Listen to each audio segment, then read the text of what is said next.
Just who does that idiot Commandant think he is? Barbos, Rigaud, even Jaeger. Alexei was behind all of them. And now he's taken Estelle. I won't let him do this! I am gonna rip him to shreds the moment we get Estelle away from him! He must receive his due punishment. We can't let him get away. He's evil. That's all there is to it. And he will not change. It's time for some payback. And welcome back to Let's Play Tales of Vesperia. Last time in Miorzo, Raven and Estelle were apparently kidnapped, though Yuri has some thoughts on Raven being kidnapped. And this time we are heading to the Shrine of Bactrian, was it? To try to locate Estelle, namely. So, Hypionia is over here. I think it might be the building I went to and then actually couldn't enter. That's probably it. So, where was that? Is the question. Look over there. Heracles. Looks like they brought out the big guns, I see.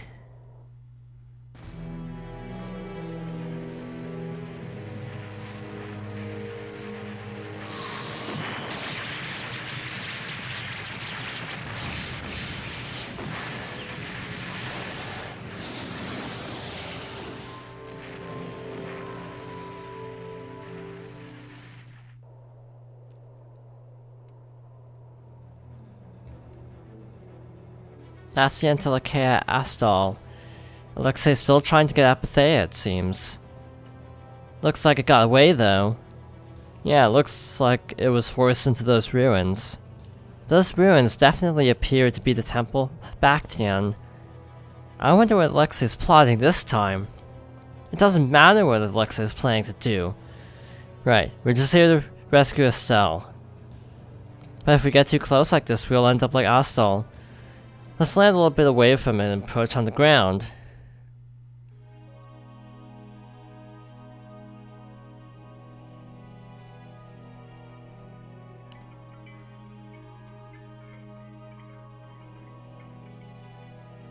Alexei!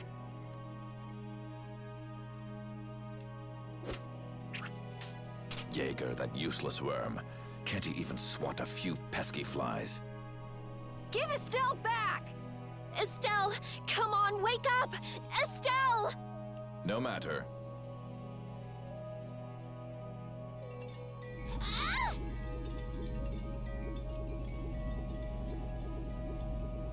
Ah! Ah! Yuri! Everyone! As you can see, the princess's life will fade each time she uses her power. If you care for her, then do not interfere further. You bastard!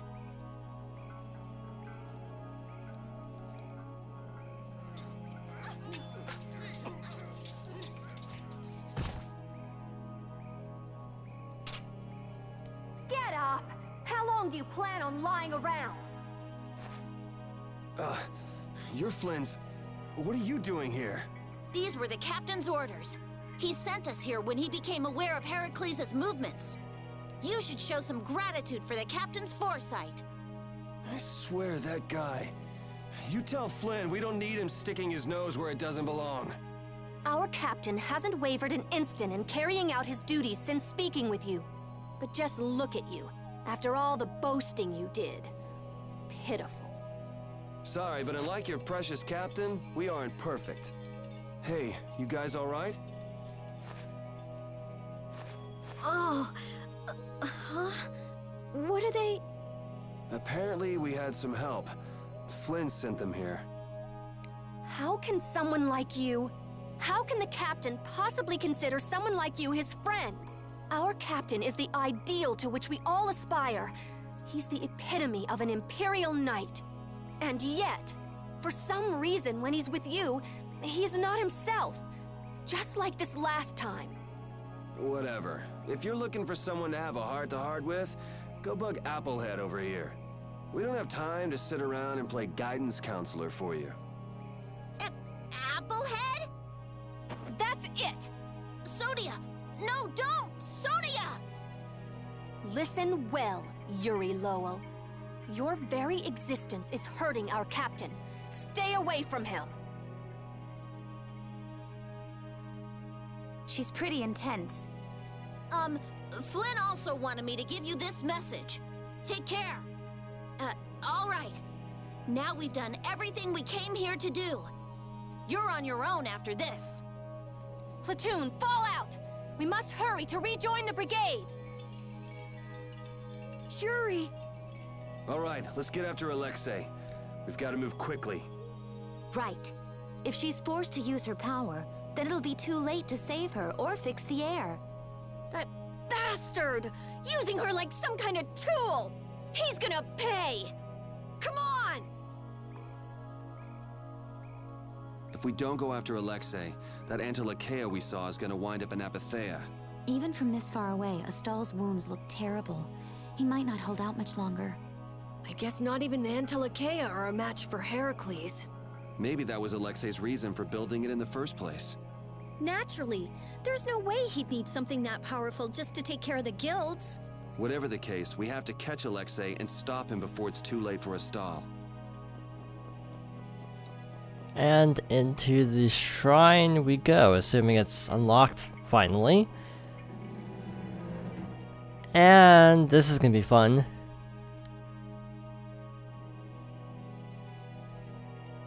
Flynn sent his knights to help us.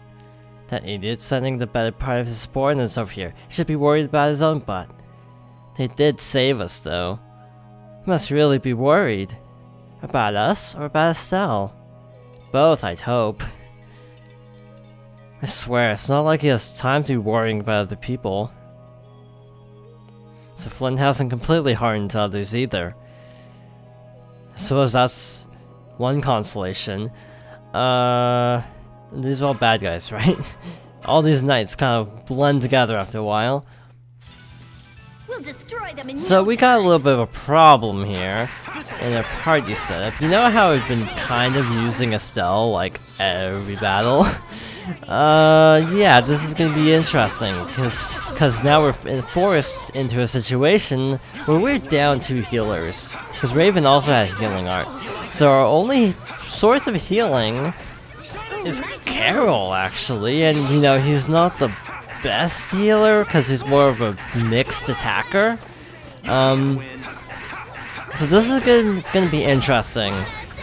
This also makes sense as to why I need to get stronger. I hope one. you can. At least strong enough not to be a pain. That's the logical... I mean, what was I saying? It makes sense why some would recommend not actually rushing into this section and actually being over-leveled going into this part, so you'd actually not have to level up as much, because leveling up is going to be inherently harder without, like, a healer. So, on that note, moderate. Let's see, Carol. Now, I'm trying to think of how to put this.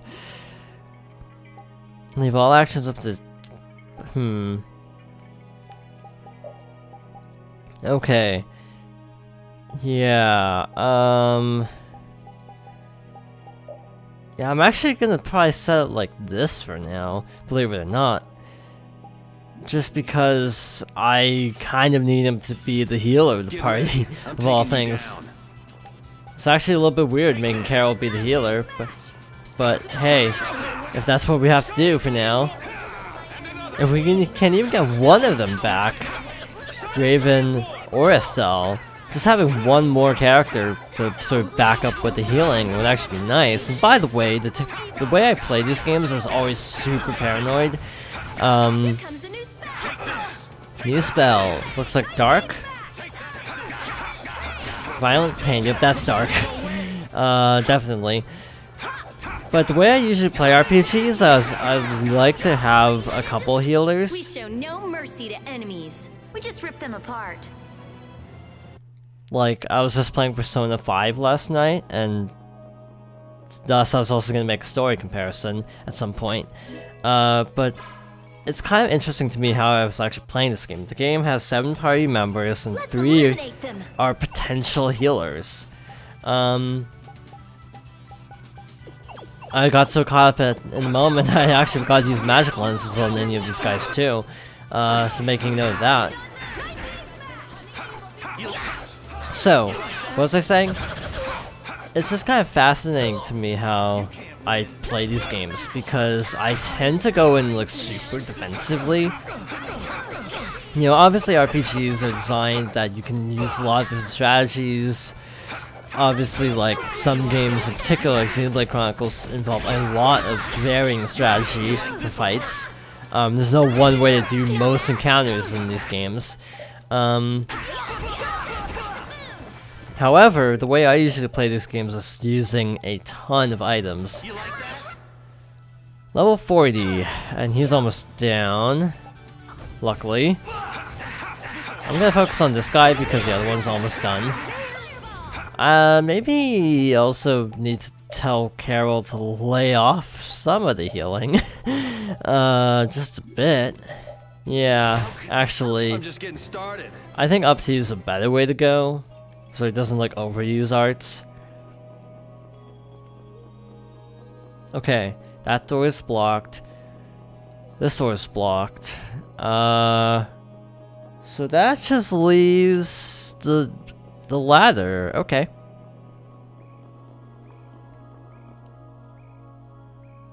Oh, that's nice. Having a surprise encounter right there. This looks a lot like Rago's place, to be honest. It looks structurally similar.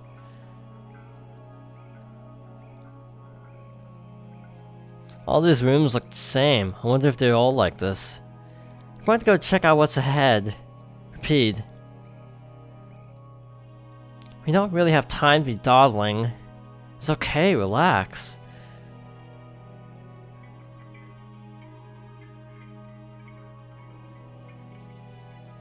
As we thought, the rooms all look the same from here on out. Pete's sense of smell doesn't seem to be working too well here either. I see. We can't afford to get lost in here. Here, use this. Let's make a map as we go. You're always so well prepared. Carol, can you do this? Yeah, I'm good with maps. Leave it to me. We'll be in a lot of trouble if you mess up, you know. Don't say that. Come on, everything will be fine, probably. Man, talk about old school. That's actually cool. Not that I've played many old school RPGs in all fairness. One old school-esque game I have played though is Etrian Odyssey, which involves physically drawing on a map, which is actually fun if you're into old school RPGs like that. Dungeon crawlers, as they're colloquially known as. Or actually, no. Dungeon crawler is more the official name. Roguelike is more the colloquial. There's an old game, I don't even know what it's on, but it's called Rogue. So every game that's a lot of dungeon crawlers are known as roguelikes because they play like Rogue. If I'm remembering the backstory well. I've never played it, it's too old for me. I don't even know what's on. But yeah, I have played a few roguelikes. Pokemon Mystery Dungeon as a biggie. And Sorry, but you're going bye-bye. I'm trying to think if like a certain game I have played would be counted as one. I was gonna say X-Men Legends, but it's like, is that really a roguelike, or is that more of an action RPG? I don't quite know. It's kind of both. It's kind of an action RPG with roguelike elements. It's actually pretty solid. The second one. The first one, not so much. Oh, speaking of side notes, with Flynn's Knights, there's one, the Shoya one, I think Witcher? I guess it's unconfirmed, but I saw something in passing that basically said that she sounds a lot like Nan. And Nan, I think, is confirmed to be voiced by Wendy Lee, who I think I also remember hearing was actually the voice director as well. I was watching an interview, not an interview, a panel Get from ready. like I'm taking you down. an anime con from like a few years ago with like the voice actor of Yuri, who was basically talking about the recording process of this game, and mentioned things like how a lot of things were kind of just spur of the moment, not really overly like scripted out too much. So apparently a lot of the actors were just kind of given some freedom for their lines, which is actually pretty cool. I like it when productions do that, as opposed to when they stick to the script religiously, and it always kind of goes badly when that's the case. Because a lot of this, especially with dubbing, is very much based on adaptation. So an adaptation, We got a head start. it's hard to make an adaptation like actually sort of organic. I always thought that would be the hard part of being like a voice actor for a dub, is trying to make everything sound organic and like it flows. And Persona 5 definitely does not do that well. I like Persona 5. I can say the dub kind of rubs me the wrong way. Okay, we can do this without healing. Sure, we can, or not. Again, I don't think Carol knows any revive spells. That's gonna be interesting. But yeah, if we can get a healer, that'd be nice. I don't know how we got positive grade on that one. But yeah, I don't know why, but a lot of the dialogue to me in Persona feels really clunky. I don't know why this room is also marked by default. I'm not entirely sure on that. I'm actually gonna avoid enemies until I hit a save point. Just out of a caution. Well, there, we hit an enemy. It's not a particularly strong enemy, mind you, but hey, it's an enemy. Well, you can also just do that. Ow. I wonder if we can leave. Probably not. Which is gonna be an interesting thing, not being able to leave and stock up on items, because I am actually going through quite a few items here. This is kind of worrying.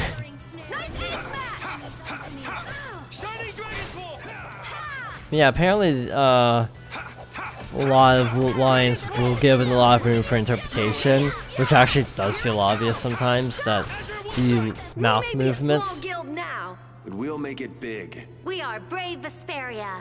You're killing me. A lot of Finish the... that one. Okay, that was actually a good victory pose. Just want to get that out of the way. But yeah, a lot of the mouth movements don't really match, which is a little bit jarring in games, of course, when that happens. But at the same time, sometimes it's the best thing to do if it's a low-budget game. Now, Square Enix is known oftentimes for basically reanimating all the mouth movements. I think Kingdom Hearts was an example of that. 13 I know was an example. Final Fantasy 13 and 15 I think for that matter. Which is probably why I think for 15 the dub actually, or like the Japanese voiceovers might have been DLC. But don't quote me on that. I'm not 100% sure on that. Separate save slot, for sure. I even have the one before heading to this place. Hello, creepy, mysterious statue that glows ominously. Now that we have a save point, we can actually level grind if we have to. We're at full health, for example, so that's good. Is this just a dead end? Feels like it. Now, I'm not sure what lighting these things actually does. Can we move these? We cannot move these. Okay. There's some pattern on the floor, which looks a little bit suspicious.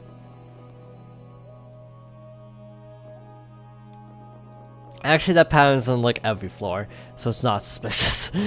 It's so common it's not suspicious. Leave it to me. I might try to toughen up a little bit more, since we have a save point, and thus we get free heal, basically. It might just be a good idea since we basically are using a party we haven't really used a ton, and we're basically relying on Carol for all of her healing, which is a little bit dicey. That's over. I'm not done yet. I might say Carol would be like super defensive actually in the future. Okie dokie, dark room. So there's this passageway right here, which seems to lead to nothing. Also, it's kind of weird having one of those heal save points like this early in the dungeon. It's honestly a little bit scary to think that they're already giving us a free heal practically. Just, where did we get all those other magic lenses actually? What the heck is this? What is this a statue of? This is a temple after all. This is probably a statue of whatever deity the temple was dedicated to. You know, it might just be a statue of the Antilochea we saw outside.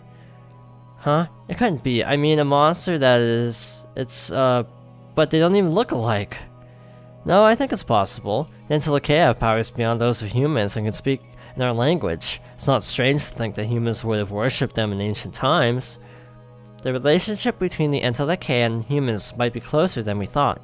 Maybe they drifted apart during a long, long passage of time, eventually leading to the situation we find ourselves in now. I think I prefer the distance we have now to the cozy relationship we had back then. Okay. And another save point. Might as well just save over this slot, because we can. I'm scared of what's down here. I'm actually a little bit worried. No, I'm just gonna walk into a boss fight. It's getting darker. Is it just me or is it getting a lot darker? I think that all the temporary save points are also just partly because, quite frankly, we don't have that many healers. We lost 2 out of 3 of our healers, so it makes sense for them to give us a ton of free heals, since we can't, like, leave, obviously. Kylan, dash cancel? What is this? That's not what I meant to do. Details, no, skills, that's why. Able to cancel actions with free run. Oh, that's actually kind of nice. Speaking of which, what is our equipment looking like? Doesn't look like anyone really has anything except Judith, who still hasn't actually learned those 2 things. I probably should get on that. Interesting, lowers magic attack and agility, but I think the defense is ultimately worth it. Aerial guard. What is in here? Lottery gel. Those, I think, randomly heal you or can actually hurt you, if I'm not mistaken. Got more of these statues, which, again, I'm not entirely sure what these do. Yeah, I'm really not sure what those are all about. It's the Royal Guard. That has to mean we're on the right track. Good call, Carol. Estelle's gotta be back there somewhere. We don't have much time. Let's make this quick. I'm gonna do it! Okay, fighting a lot of knights. So obviously, the old strategy still applies. Try to take out the mages so they'll magic spam to the point of being unbeatable, like that bat. Okay, Brutal Fang. That is not the right menu. Azure Wall Strike is good, so I'm keeping that.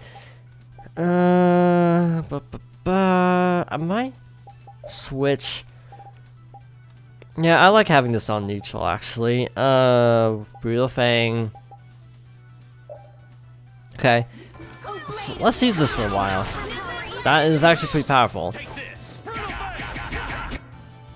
Yeah, that does a lot of damage, so we're keeping that on for a while.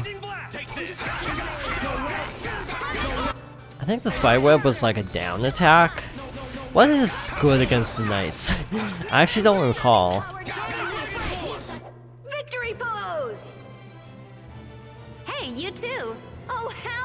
now! This is a barrier that's been locked up somehow with an encrypted formula. Can you open it? It uses an ancient technology that's barely been studied at all. Even I've only seen something like this in books. I couldn't even guess how long a thorough analysis might take. I'm guessing we can't just force our way through. Locks usually aren't placed on anything that's easily broken into. Yeah, you're right. Wait, how do you think Alexei got through here? He probably forced the lock using Estelle's... the power of the Child of the Full Moon. Which means he made her use her power again. Someone's here. Duke, why are you here? You? How is the young lady, the Child of the Full Moon? Alexei's got her, somewhere up ahead! I see. So he has made his move. Are you here because of him too? The air crenny in this region has become severely imbalanced. I have come to restrain it. By restrain, you mean you actually have a way to do that? To quiet the air crenny, the cause of the imbalance must be removed. Just come out and say it. You mean kill Estelle. That's enough. What is it with blaming all the world's problems on a single girl? An unstable Child of the Full Moon cannot be ignored. You're as hard-headed as Pharaoh. I thought as a human you'd see things differently. Our common bond as humans is nothing. A single life cannot be privileged over the fate of the world. Yeah, never mind that without a bunch of those single lives, there'd be no world. Listen, she may be a bumbling, sheltered excuse for a princess, but she's one of ours. She's none of your concern, so back off! Do you say that knowing just how great a threat her existence poses? What we know's got nothing to do with it. Our motto is always do what's right. And if that means having to get up close and personal with you, then so be it.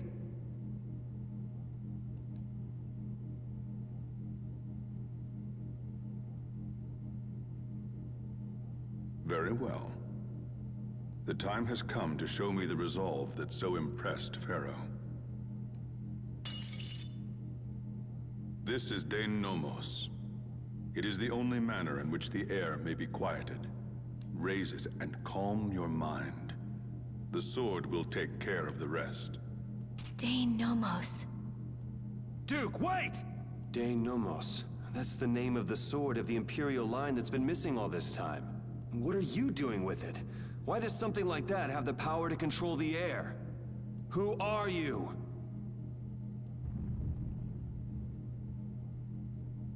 The answers to those questions are not what you should be seeking now. Go, before you are too late. Soon, you will learn for yourselves the true weight of the burden borne by the Entelekea.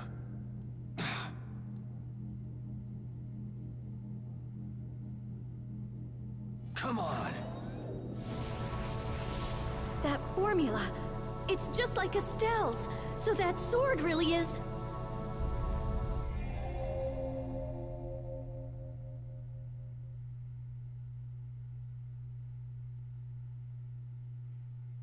It opened. So, with that, we can progress deeper into the dungeon, but I think I'm actually going to go back and explore all the rooms I haven't visited, trying to go for collectibles, because I don't know if we'll ever be able to come back here, quite frankly. So, that's what I'll be tackling off-screen. In any case, thank you for watching, and I hope you join me next time for more Tales of Vesperia.